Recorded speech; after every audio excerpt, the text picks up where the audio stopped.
Hello मेरे shining star. आज हम कर रहे सचित्र हिंदी व्याकरण कक्षा 7 बाय अमित पब्लिकेशन एडोराइज सीरीज। तो प्यारे बच्चों, आज हम करेंगे अध्याय 4 शब्द विचार।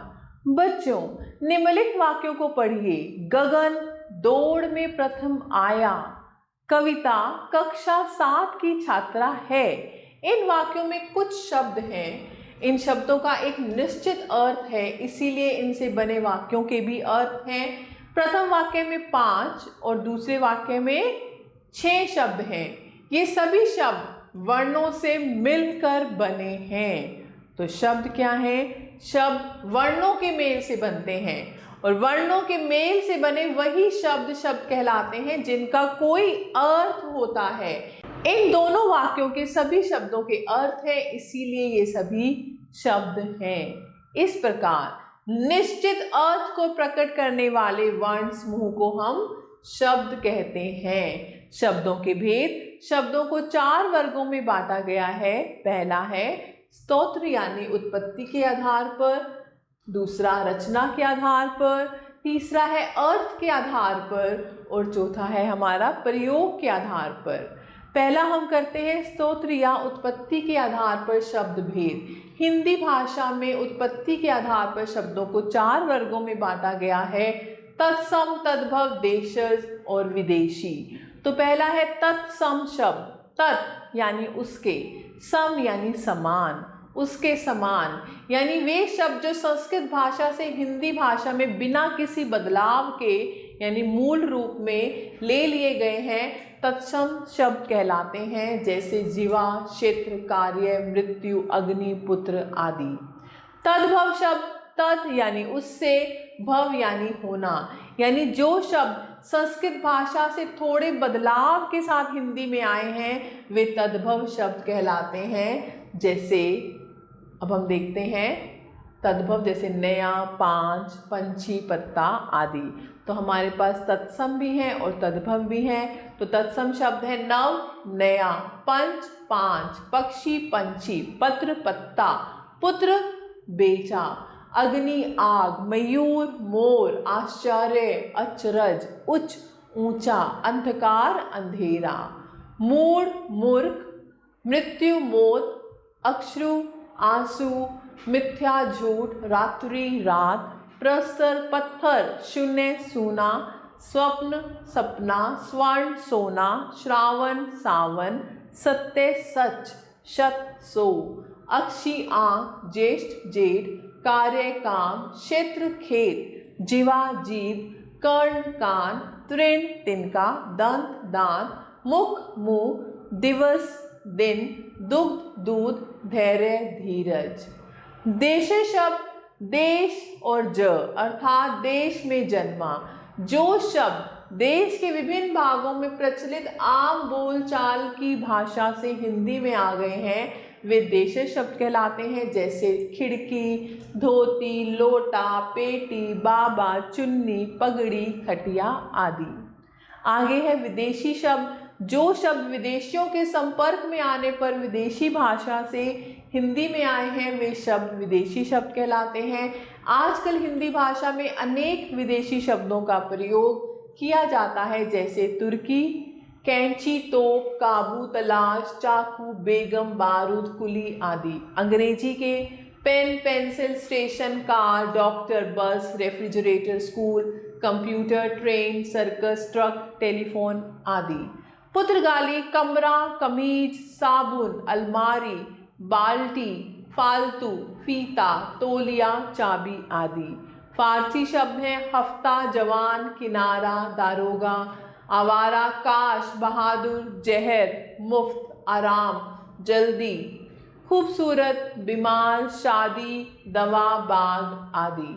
अरबी शब्द हैं जहाज, मतलब, तारीख, कीमत, अमीर, औरत, इज्जत, किस्मत, इलाज, वकील, किताब, कालीन, इमारत, हलवाई आदि। अब हम दूसरा करते हैं रचना या बनावट के आधार पर शब्द भेद। रचना या बनावट के आधार पर शब्द 3 प्रकार के होते हैं। पहला है रूढ़ शब्द, दूसरा है यौगिक शब्द और तीसरा है योग रूढ़ शब्द। रूढ़ शब्द ऐसे शब्द जो किसी व्यक्ति, स्थान, वस्तु, भाव और प्राणी के लिए परंपरा से चले आ रहे हैं रूढ़ शब्द कहलाते हैं। इन शब्दों के सार्थक खंड नहीं किए जा सकते, जैसे औरत, सिर, पंखा, रात, तालाब, मेज, पानी, शीशा, छत, किताब, कुर्सी आदि। इन शब्दों के खंड किए जाएं तो इनका कोई अर्थ नहीं रहता, जैसे कुर्सी कु र सी और सिर सी और र। इसमें कु र और सी व सी और र का कोई अर्थ नहीं है। रूढ़ शब्द परंपरागत रूप से एक पीढ़ी से दूसरी पीढ़ी तक स्थानांतरित होते हैं। आगे हम करते हैं यौगिक शब्द। दो या दो से अधिक स्वतंत्र शब्दों के मेल से बने शब्द ही यौगिक शब्द कहलाते हैं, जैसे सेनापति, पाठशाला, उपनाम, विद्यार्थी, सब्जी वाला, परोपकार आदि। यौगिक शब्दों के प्रत्येक खंड का अपना अर्थ होता है। योग रूढ़ शब्द ऐसे यौगिक शब्द जो परंपरा से किसी विशेष अर्थ के रूप में प्रचलित हैं वे योग रूढ़ शब्द कहलाते हैं। ये शब्द भी दो या दो से अधिक शब्दों के मेल से बने होते हैं। योग रूढ़ शब्दों के सामान्य अर्थ और विशेष अर्थ अलग अलग होते हैं, जैसे लंबोदर, इसका सामान्य अर्थ है लंबे उदर, पेट वाला, और विशेष अर्थ है गणेश। इस प्रकार के कई शब्द हैं, जैसे दशानन, दश है आनंद जिसके यानी रावण, नीलकंठ, नीला है कंठ जिसका यानी शिव जी, चतुर्भुज, चार भुजाएं हैं जिसकी, त्रिलोचन, तीन नयन है जिसके यानी शिव जी, चक्रधर, चक्र धारण करने वाला यानी विष्णु जी आदि। अब तीसरा है अर्थ के आधार पर शब्द भेद। कुछ शब्द एक अर्थ प्रकट करते हैं तो कुछ अनेक। कुछ शब्द विपरीत अर्थ भी देते हैं। अर्थ की दृष्टि से शब्दों को निम्नलिखित वर्गों में विभाजित किया गया है। पहला है एकार्थक शब्द, यानी जिनका एक ही अर्थ हो। आगे हम करेंगे अनेकार्थक शब्द, जिनके अनेक अर्थ हो। प्रायवाची शब्द जो एक जैसे होते हैं। विलोम शब्द जो विपरीत शब्द होते हैं। श्रुति समभिन्नार्थक शब्द जो सुनने में एक जैसे लगते हैं। और वाक्यांशों के लिए एक शब्द। अगले अध्याय में इनके बारे में विस्तृत जानकारी दी गई है। आगे हम इनके बारे में पढ़ेंगे। आगे है प्रयोग के आधार पर शब्द भेद। वाक्य में प्रयोग के आधार पर शब्द दो प्रकार के होते हैं, विकारी शब्द और अविकारी शब्द। विकारी शब्द वाक्य में प्रयोग करते समय जिन शब्दों के रूप में विकार अर्थात परिवर्तन होता रहता है वे विकारी शब्द कहलाते हैं। हिंदी में 4 विकारी शब्द हैं। संज्ञा, उदाहरण के लिए लड़का खा रहा है, लड़के खा रहे हैं। सर्वनाम, उदाहरण है तुम्हारा नाम सपना है, तुम्हारी चोटी लंबी है। विशेषण, उदाहरण है यह हाथी बड़ा है, यह हथनी मोटी है। क्रिया, उदाहरण है शेर दहाड़ता है, शेरनी दहाड़ती है। अविकारी शब्द वाक्य में प्रयोग करते समय जिन शब्दों के रूप में परिवर्तन नहीं होता वे अविकारी शब्द कहलाते हैं। हिंदी में 5 अविकारी शब्द होते हैं। क्रिया विशेषण जैसे बहुत, बाहर, हमेशा आदि। समुच्चय बोधक जैसे और, परंतु, अतः आदि। संबंध बोधक जैसे आगे, तरह, सहित आदि। विस्मय आदि बोधक जैसे अरे, जी हाँ आदि। निपात जैसे भी, हो, तो आदि। चलो बच्चों, अब हम दोहराते हैं। निश्चित अर्थ को प्रकट करने वाले वर्ण समूह को शब्द कहते हैं। शब्दों के 4 भेद उत्पत्ति के आधार पर, रचना के आधार पर, अर्थ के आधार पर और प्रयोग के आधार पर। उत्पत्ति के आधार पर भेद है तत्सम, तद्भव, देशज और विदेशी। रचना के आधार पर रूढ़, यौगिक और योग रूढ़।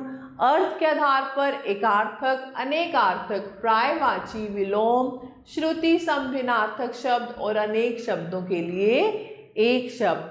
और प्रयोग के आधार पर विकारी, जिसमें संज्ञा, सर्वनाम, विशेषण, क्रिया को हम लेते हैं। और अविकारी शब्द जिसमें क्रिया विशेषण, संबंध बोधक, समुच्चय बोधक, विस्मय आदि बोधक।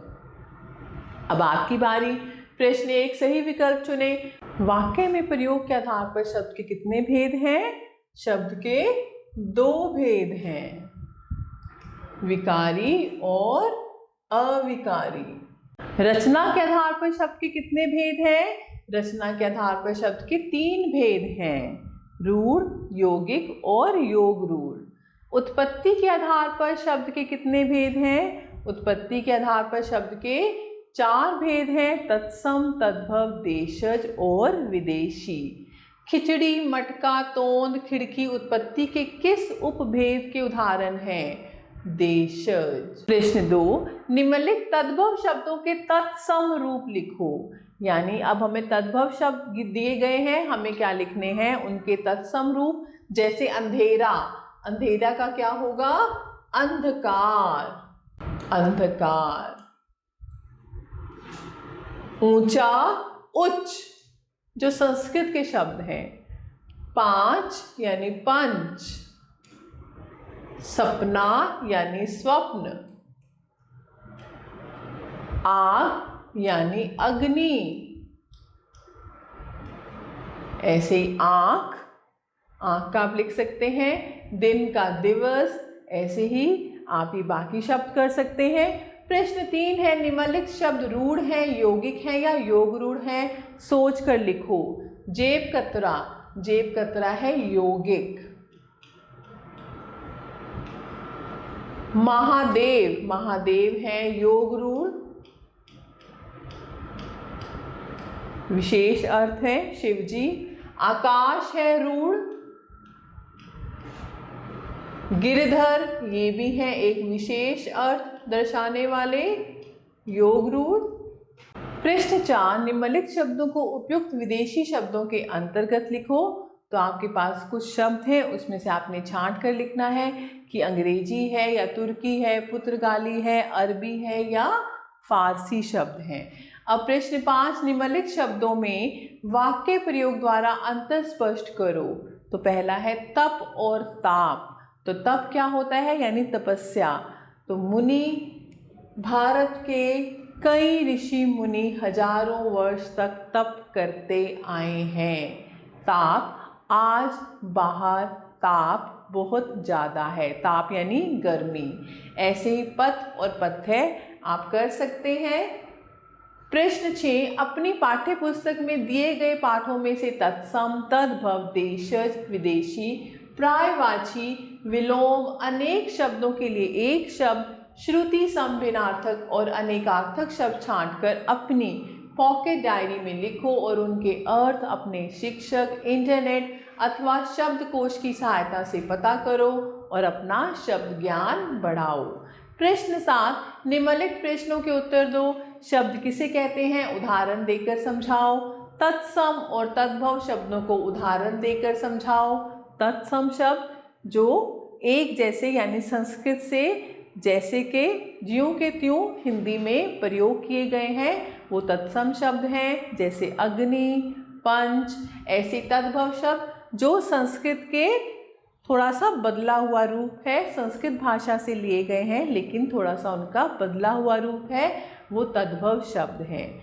यौगिक शब्द और योग रूढ़ शब्द में क्या अंतर है आप ये लिख सकते हैं। विकारी शब्द को परिभाषित करते हुए 2 विकारी शब्दों के उदाहरण दो, आप बता सकते हैं। ऐसे ही देशज शब्द किसे कहते हैं? 4 विभिन्न स्तोत्रों वाले शब्द उनके स्तोत्रों के नाम के साथ दो। तो आप ये कर सकते हैं प्यारे बच्चों। मैं आशा करती हूँ आपको अध्याय अच्छे से समझ आया होगा। आप सभी बच्चों का तहे दिल से धन्यवाद। हमेशा खुश रहें और स्वस्थ रहें।